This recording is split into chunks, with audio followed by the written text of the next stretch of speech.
We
got chili tonight on the menu, boys.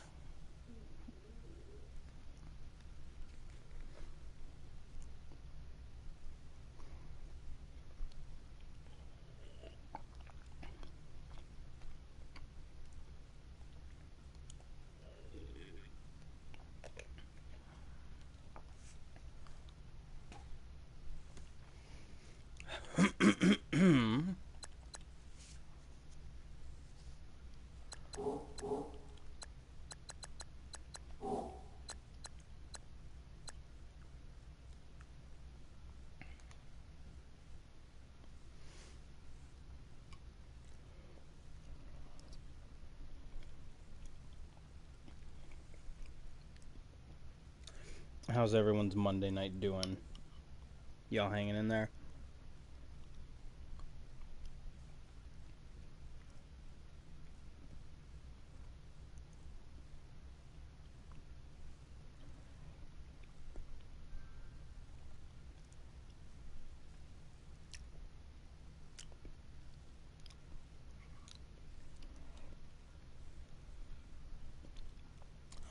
Hey, Emmett, welcome back. No, it's been a couple weeks since you caught one live.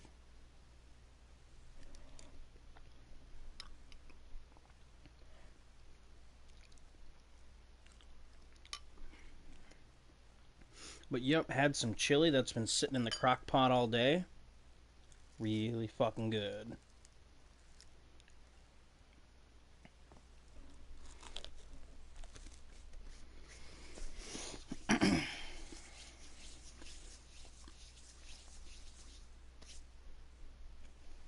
Hey, don't worry, this podcast ain't gonna be a super long one.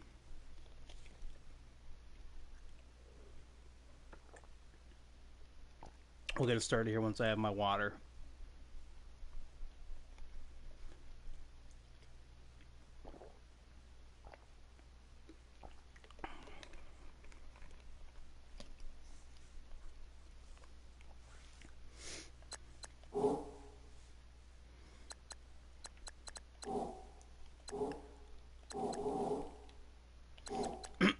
Okay. Well, for the 6 of you joining, welcome into the 4th and 1 podcast, the 12th or 13th edition. I don't even fucking know anymore.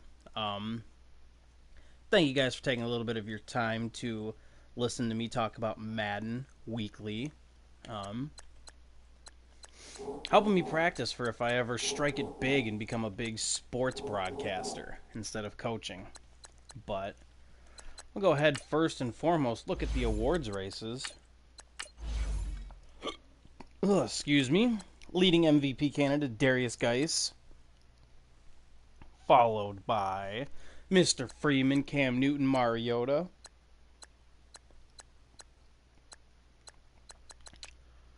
Coach of the Year, Bill Malroy, Shane Falco, Will Redding up there as well.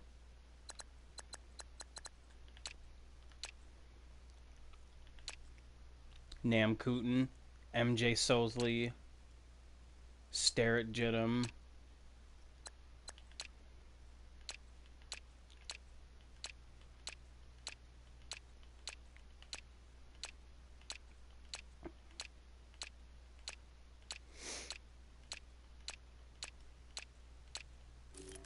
Those are the awards so far.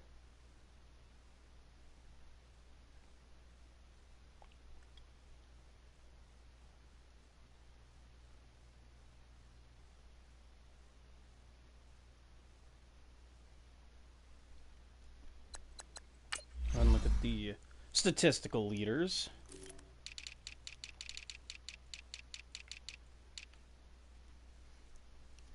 Stafford's the Stat Padford is leading in passing yards, 41 picks. Jesus.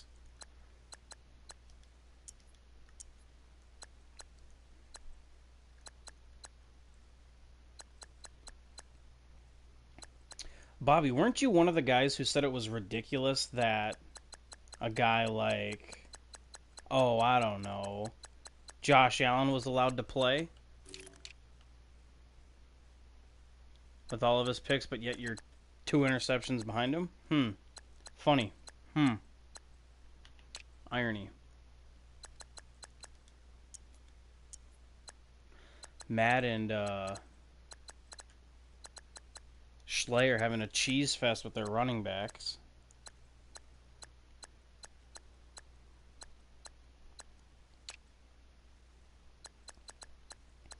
See, I love how people talked about George Kittle all year being cheesy as shit. No one's talking about how Will Fuller and Curtis Samuel are up here. No one's dogging on them.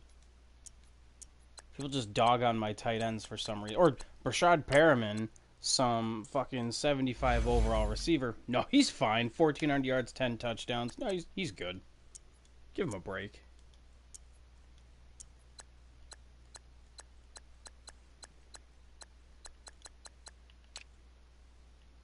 Blocking. Braden Smith hasn't given up a sack. Good for him.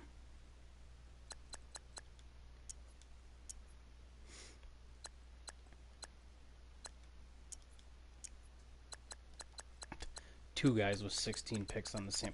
No one's going to mention that, though. No. Only come after the 49ers stats ever.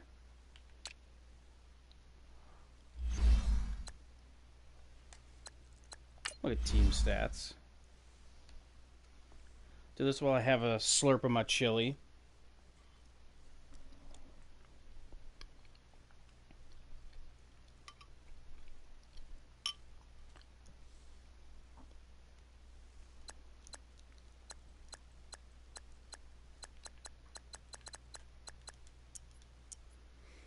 Redskins and Titans nearly averaging 40 a game. Passing touchdowns, Eagles and Niners.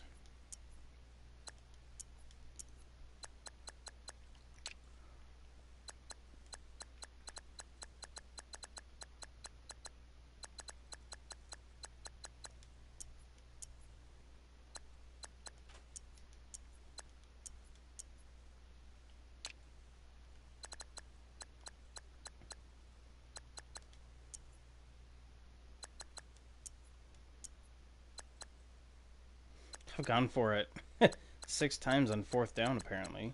Bengals have 12 times. It's gone for it the most. The Panthers. Huh. Oh, Bobby has. Gone for it a lot.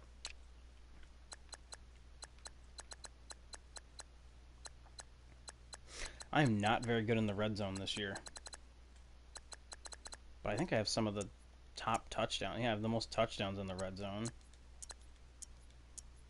And I have the most trips. So basically I get to the red zone. It's just, am I going to choke and throw a pick in the red zone? Or am I going to punch her in? Fewest penalty yards as well.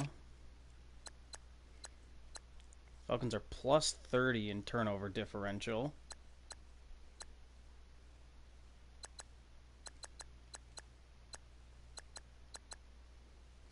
When you've thrown 34 picks, but you've gotten 54,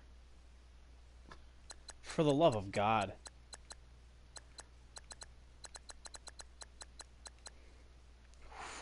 Oof. Major F.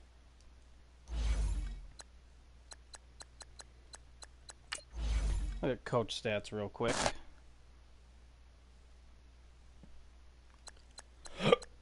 Ugh. Titans and... I was going to say Falcons. Redskins up there. Falcons, Cowboys, Browns, Niners, Chargers, and Bengals, Texans, Pats all above 20 wins. Best playoff win percentage. The Pats so far 4-0.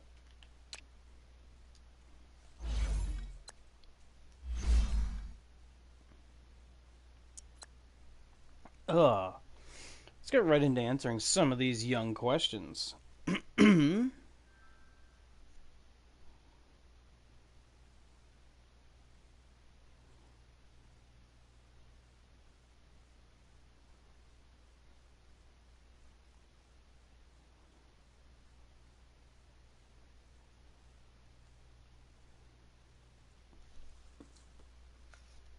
Gotta find him here first.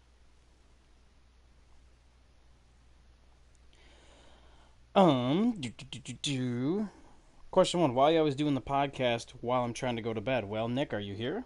Or are you in bed? Sleeping, that's the question. Main reason is because I work. And I don't have my day job yet. Working a 9 to 5 like everyone else. So, you gotta work evenings. What do the Colts have to do to finish 500 next season? Well, Trent needs to quit the league, and a new user needs to take him over. That's basically what needs to happen. Trent's not going to finish 500 in that division.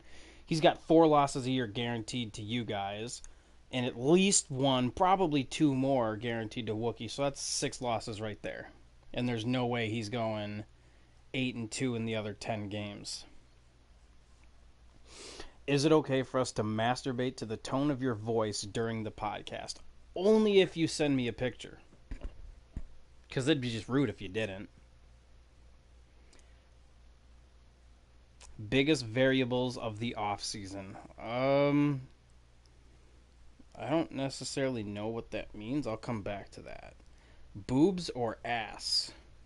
That's a tough one. I like both. Like, you can't be lacking in either one for me. But if I had to pick, I'll say ass. Yeah, that's what I'll go with. It changes for me based on kind of what I'm feeling that week. Boobs are great, though. Don't get me wrong. I'm not hating on either. They're both good. Who will the 49ers choke to this year? That's a great question. I don't think I choked last year. I lost to Mad in the second round, and I won a game. It's only really choking if you get a bye. If you don't win at least one playoff game, it's not really choking, I don't think. But, which, who knows? I could see myself getting upset by, Shokan or Emmett if I get a bye. Quick overview of all the in-and-out playoff scenarios. Well, let's go ahead and try and take a look at that.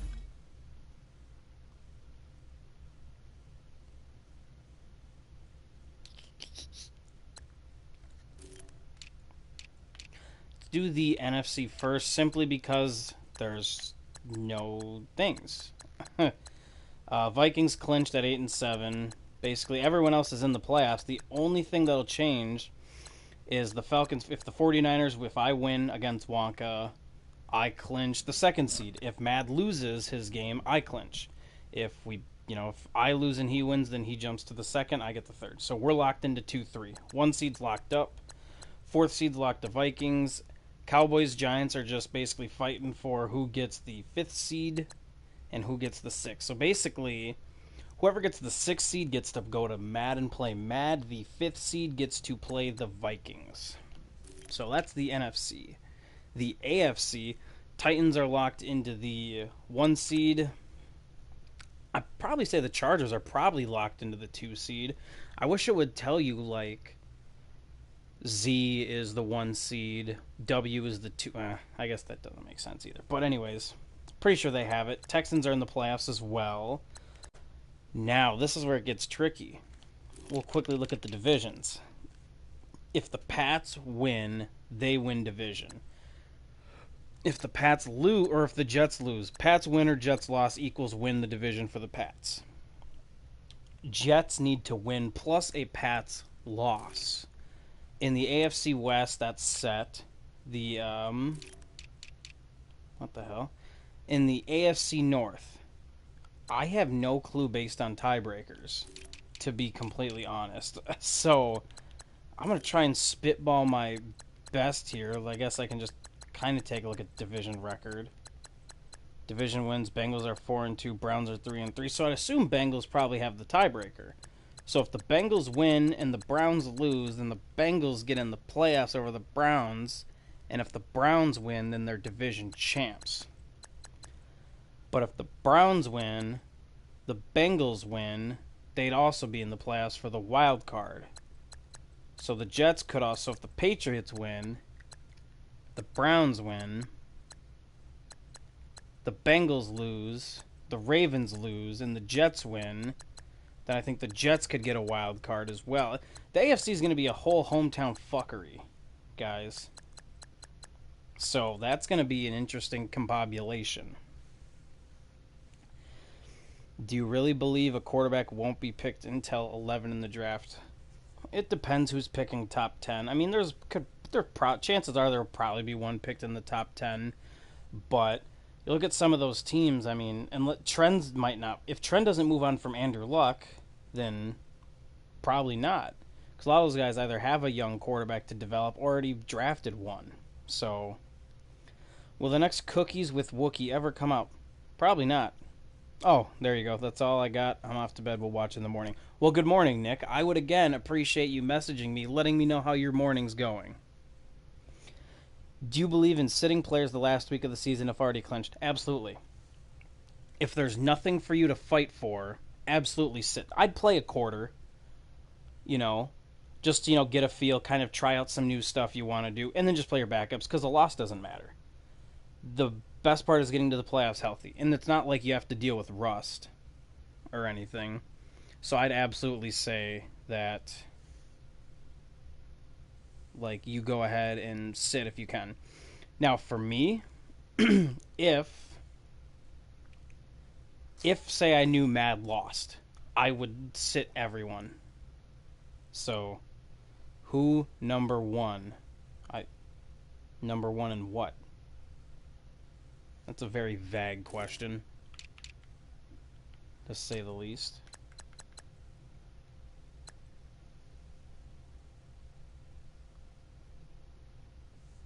But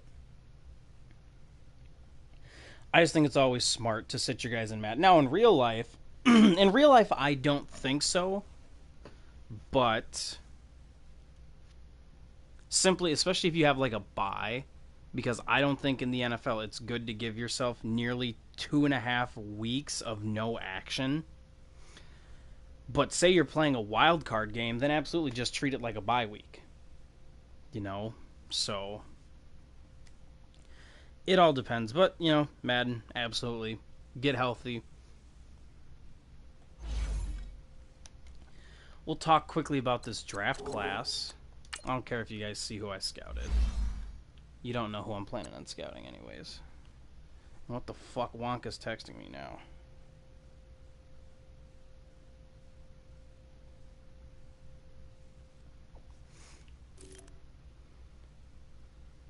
Jet Fan AF12. Who the hell is this? But anyways, game of the week. Bengals, Pats, or Giants, Jets? Well, that's a great question. Whoever you are, Jet Fan AF12. Let's go ahead and take a look.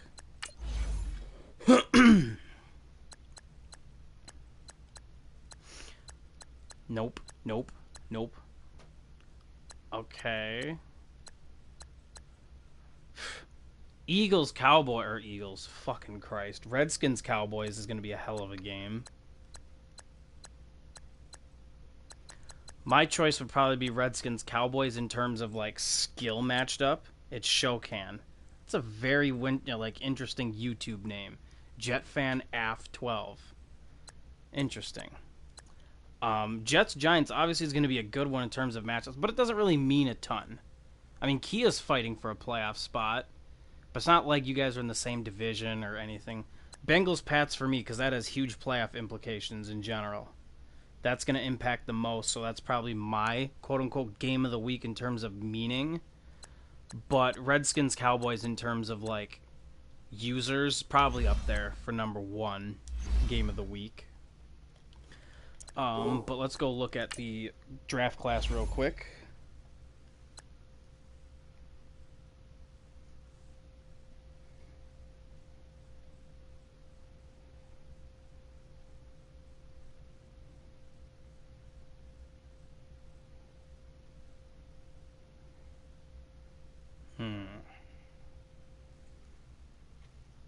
I went to Target the other day, found a cookie jar that said Meowie Christmas, and it was a cat.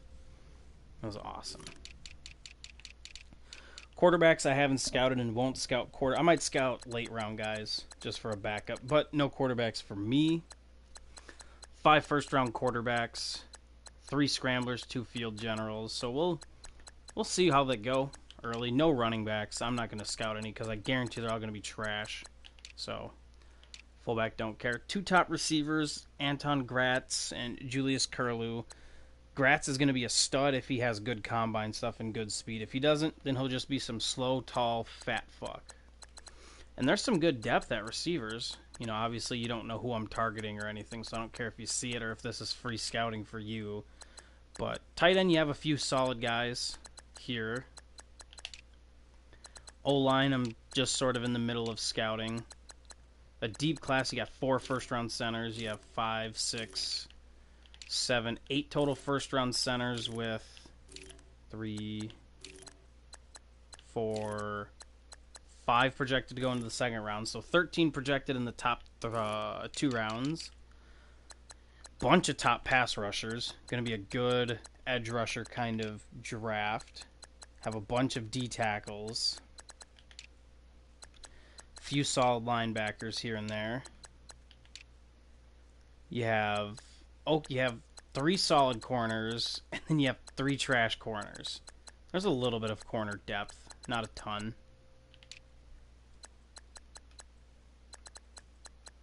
Okay, safeties. But anyways, that's kind of all I have. If you have any questions, feel free to submit. I'll be here for a few. I'll eat my chili while you guys catch up and submit any questions you got. Otherwise, I got a game with Wonka to get to after this.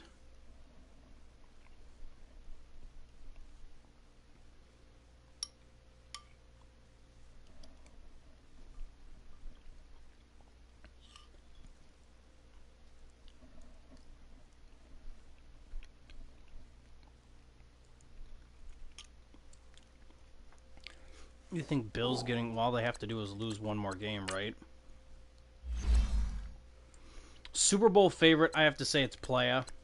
I just think he's on a tear. He's playing pissed off. I think in the NFC, I think could be running into a Redskins Titans Super Bowl. League schedule.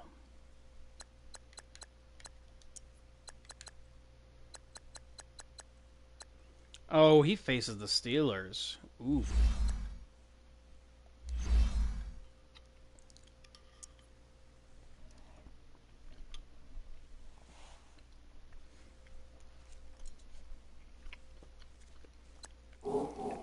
What the fuck?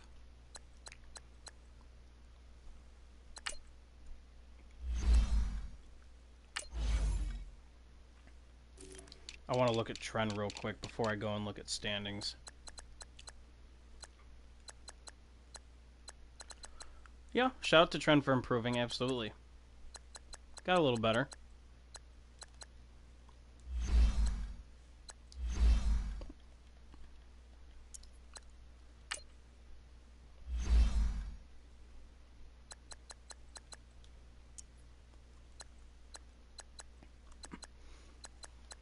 The Bills and Steelers, battle of the losing streaks. I honestly like Carolina to get the number 1 pick.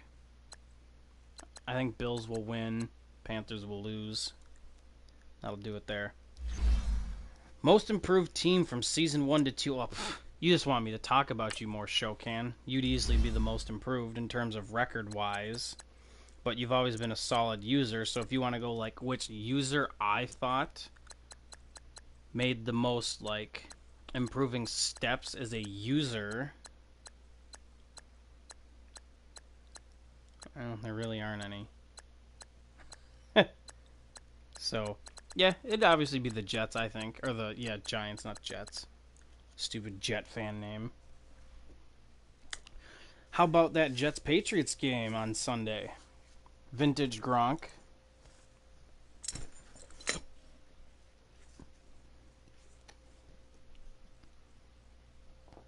Ugh.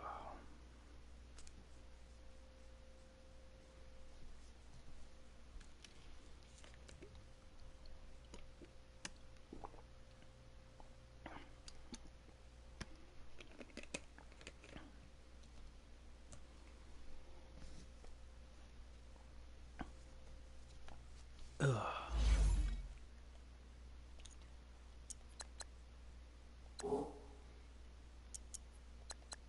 Oh, I wanted to get back to Widget's question. Variables for the off-season. Supposed to go to that game. Good thing I didn't. Why would you even want to go to a Patriots? Why would you want to go to a game where your team's going to get their ass kicked? Like, that just don't make sense. like I always like my girlfriend's from Miami, and I've gone to a bunch of Patriots games with my mom because she's a Patriots fan too, and they'll just like, oh my god, we should go to a game down in Miami. I'm like, why do I want to do that? Well, it'd be so nice. It's in December. We can go down to like just be in the sun in there. I'm like, yeah, but why do I want to sit there and go to Miami, which is like one of the places they generally lose every year for some reason. So why would I want to pay for them to lose? Every game I've gone to, they've won. And I've been to like 7 or 8. So why would I want to do that to myself? So nah. I only go to games where they win, especially like the Celtics. I only go to games to where they win. You know? I don't like paying for money to watch them lose when I can do that for free at home. So, yeah. But, unless you have season tickets, that's different. If you have season tickets or you're fucking rich and you can afford it, yeah. But I'm not rich and I don't have season tickets. So, I'm going out there again next year to a game. Have to see the schedules next year and like where they go. But I like going to night games. October, November, December. A little chilly. Vintage Brady, vintage Pats. You know, I wanted to go to the Patriots-Packers game so bad this year. My friend and I were going to go. He's a Packer fan. And we looked at the tickets and we're just like, even if we took Spirit Airlines and risked nearly crashing and dying, we'd still be paying out the ass. But, oh, and for those of you who don't know, we don't advertise it right here. Just Whiskey Tart will be on the block in the offseason. A lot of people are interested in him so far. So close to getting another skill point. It was almost $750 a ticket for nosebleeds. And I never sit in nosebleeds in Foxborough. No siree.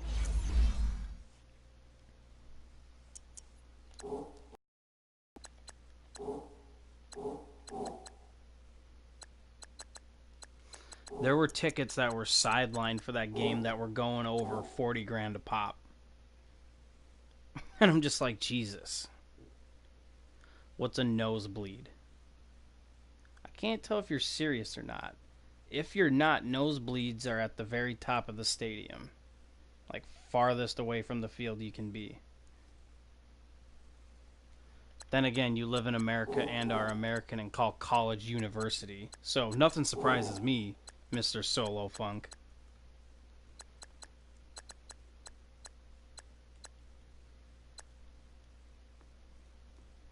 Because the higher the elevation you are, you have an increased chance of having a bloody nose. And I guess someone just called them nosebleeds. Plus, I'm guessing that's where all the passionate hardcore fans are that get in fights and punch you in the nose. I don't know, though. Hey, Siri. Hey, Siri. You fucking bitch. Hey, Siri. Why is the word nosebleed used for far up seats?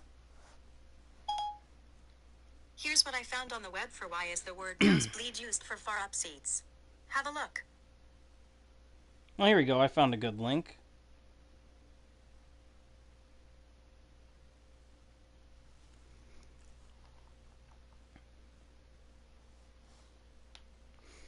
This clearly comes from the idea that you get a nosebleed at high altitudes, but does anyone know when the phrase originated? Someone said, nosebleeds can be adjective that refers to it figuratively or actually to a great height. So basically, yeah, what I said. Interesting.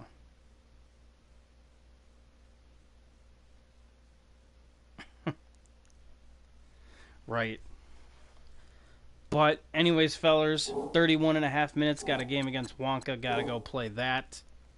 Thank you for tuning into the stream. Peace out.